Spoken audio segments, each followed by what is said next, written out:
வணக்கம். இந்த விளக்கு தொகுப்புக்கு உங்களை அன்போடு வரவேற்கிறேன். இன்னைக்கு நாம ரொம்பவே ஆழமான, அதே சமயம் சுவாரஸ்யமான ஒரு விஷயத்தை பத்தி பேச போறோம். 7ஆம் நூற்றாண்டுல எழுதப்பட்ட ஒரு அற்புதமான படைப்பு. சொல்லப்போனா மனித உடலோட ஆன்மீக உடற்கூறியலை விளக்குற ஒரு மேப் அப்படின்னு சொல்லலாம். அதுதான் 4ஆம் திருமுறையில் 9வது திருப்பதிகமாக அமைந்துள்ள திருநாவுக்கரசு சுவாமிகள் அருளிச் செய்த திரு அங்கமாலை. இத பத்தி தெரிஞ்சுக்க ஆர்வமா இருக்கீங்களா? சரி, உள்ள போகலாம். ஒவ்வொரு நாளும் காலையில எழுந்த உடனே இந்த மனித உடலோட உண்மையான நோக்கம்தான் என்ன அப்படின்னு நீங்க எப்பவாவது யோசிச்சிருக்கீங்களா? இந்த ஆழமான கேள்விதான் நம்ம தேடலோட தொடக்கமே. அப்பர் பெருமான் தன்னோட 8வது பாடல்ல எழுப்புற இந்த கேள்வி நாம தினமும் சாதாரணமா பயன்படுத்துற நம்ம உடல் உறுப்புகளோட உண்மையான வேலை என்ன அப்படிங்கறத கொஞ்சம் ஆழமா சிந்திக்க வைக்குது.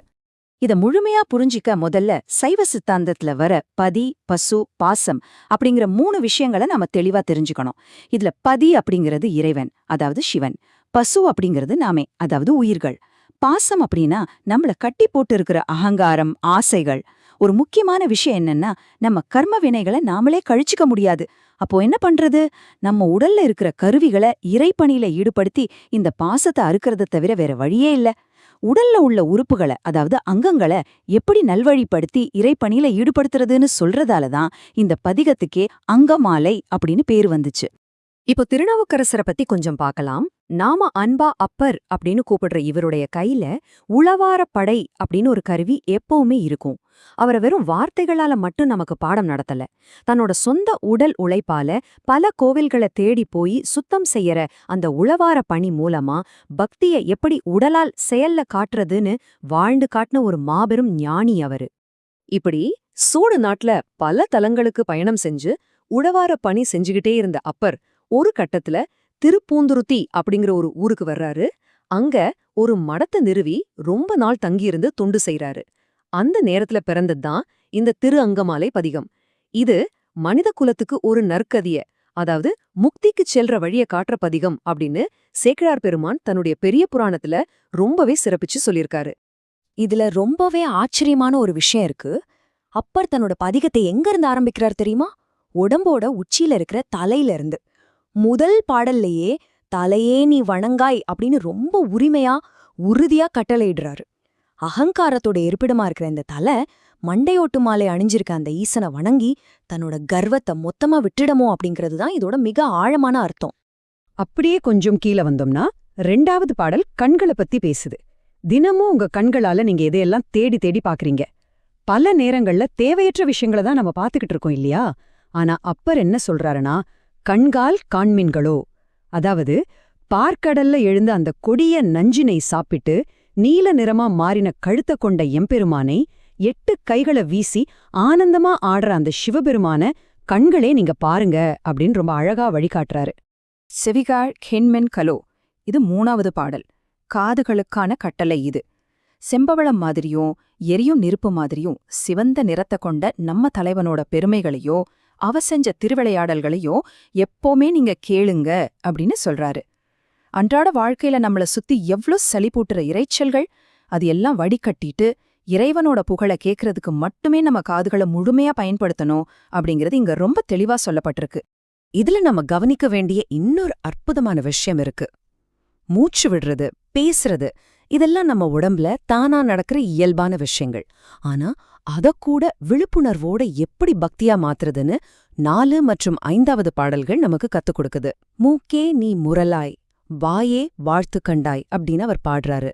அதாவது மூச்சு விடும்போதும் சரி, பேசும்போதும் சரி, சுடுகாட்டுல உரைப்பவனும் மதயானையோட தோலை உரித்து போர்த்திவனுமான அந்த ஈசனோட பெருமைகளையே நீங்க பாடி போற்றணும். அடுத்ததா 7வது பாடல்ல நம்ம கைகளுக்கு ஒரு அழகான ரொம்பவே சிறப்பான ஒரு வேலையை அவர் கொடுக்கறாரு.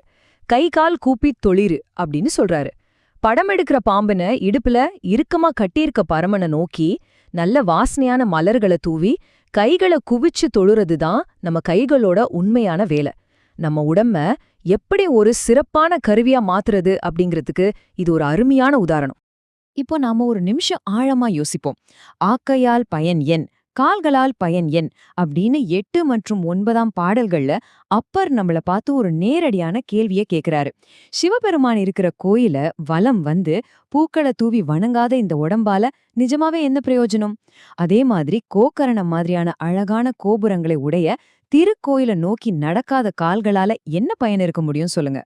அப்பர் இந்த பாடல்கள்ல குறிப்பிடுற பிரம்மாண்டமான திருத்தலங்களை உடலால் நேரில் போய் வலம் வர்றது அப்படிங்கறது புற வழிபாட்ட குறிக்குது. இந்த மாதிரி வெளிப்புறத்துல நாம செய்யற செயல்கள் தான் நம்ம உடம்ப சோம்பேறித்தனத்திலிருந்து வெளிக்கொண்டு வருது. அது மட்டும் இல்லாம நம்ம மனச ஒருமுகப்படுத்துறதுக்கு தேவையான மிக அவசியமான ஒரு கட்டுப்பாட்டையும் இது நமக்கு கொடுக்குது. இந்த வழிபாடு எப்படி படிப்படியா இன்னும் ஆழமா போகுதுன்னு பார்க்கலாம். செங்கற்களால கட்டப்பட்ட வெளியில இருக்கிற கோயில்ல இருந்து நம்ம உள் மனசு அப்படிங்கிற இதயத் தாமரைய நோக்கிய பயணம் தான் இது. உடலால் செய்யற எல்லா வெளிப்புற வழிபாடுகளுமே ஒரு கட்டத்துல நம்ம உள்நோக்கிய பயணத்துக்கு, அதாவது அக வழிபாட்டுக்கு நம்மள தயார்படுத்துற ஒரு பயிற்சி தான் அப்படிங்கறத இது ரொம்ப அழகா உணர்த்துது. இதுதான் 6வது பாடலோட மைய கருத்து. நெஞ்சே நீ நினையாய் அப்படின்னு அப்பர் சொல்றாரு.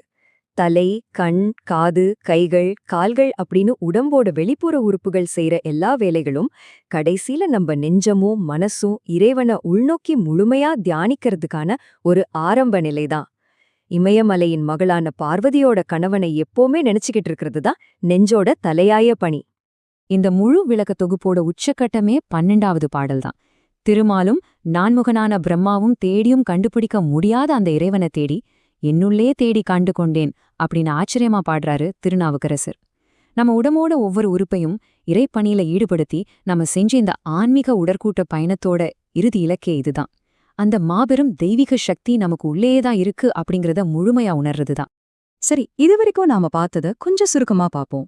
நம்மளோட ஐம்புலன்களையும் நம்ம உடம்ப செய்யற தன்னிச்சையான செயல்களையும் இறைவனை நோக்கி திருப்புறது மூலமா நம்மளோட அகங்காரம் அப்படிங்கிற பாசம் மெல்ல மெல்ல அழிஞ்சு போயிடுது. இது நடக்கும்போது நம்மோட கர்ம வினைகள் கழிகிறது. இப்படி வினைகள் முழுசா கழியும்போது 11வது பாடல்ல அப்பர் சொல்ற மாதிரி மான ஏந்திய ஈசனோட சிவகணங்கள்ல ஒருவரா நாம மாறிட்டோம் அப்படிங்கிற உண்மையான ஆன்மீக பெருமிதத்தை நாம அடைய முடியும். நிறைவா 10வது பாடல்ல வர்ற ரொம்பவே வலிமையான ஒரு கேள்வியோட நாம இதை முடிச்சுக்கலாம். உற்றார் ஆருளரோ உயிர் கொண்டு போம்பொழுது. நம்ம வாழ்க்கையோட கடைசி கட்டத்துல உயிர் பிரியிற அந்த நேரத்துல நம்ம சுத்தி இருக்கிற யாருமே நமக்கு உதவ முடியாது. அந்த சமயத்துல குற்றாலத்துல உறையும் அந்த கூத்தனை தவிர நமக்கு வேற யாரு துணை இருக்கா? உங்களுடைய உண்மையான பற்று எதன் மேல இருக்கணும்? உங்க ஆன்மாவோட நிரந்தர துணை யாரு? இத ஆழமா சிந்திச்சு பாருங்க. இதோட இந்த தொகுப்பை முடிச்சுக்கலாம்.